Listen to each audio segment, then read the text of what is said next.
Ikomplu l-attivitajiet bi preparazzjoni għal festi tal-Indipendenza, hekk kif l-erba' filgħaxija saret il-mixja u ġirja tradizzjonali organizzata minn Team Sport Partit Nazzjonalista, avveniment li issa daħal fis-7 sena tiegħu. Kemm il-ġirja u anke l-mixja bdew għall-ħabta tas-6 ta' filgħaxija minn dejn il-Monument tal-Indipendenza fil-Furjana u għaddiet mad-dawra tal-Belt Kapitali filwaqt li spiċċat il-Valletta Waterfront. Net News kellem mal-kelliem tal-Oppożizzjoni dwar l-isport Ryan Kallus fejn spjegalna l-ħsieb wara din l-attività. Din hija ġirja u mixja appuntament annwali li tiġi organizzata fl-Indipendenza.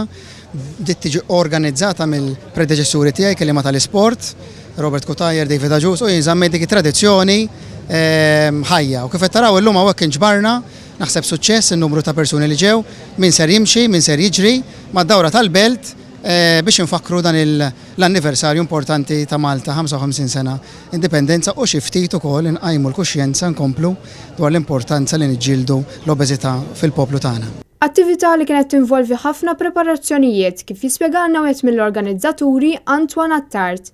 Illum il-ġurnata f'ordiri din daħlet bħala parti miċ-ċelebrazzjoni tal-Indipendenza naħsbu fuqha u jkun hemm ħafna dettalji partikolarment għas-safety tal-atleti li jkollna magħna f'ordiri, pulizija, permessi, trasport Malta, ambulanzi biex kollox imur sew f'ordiri, marshals. Mbagħad tibda għal freebies, t-shirts, hemm ħafna affarijiet ċisin.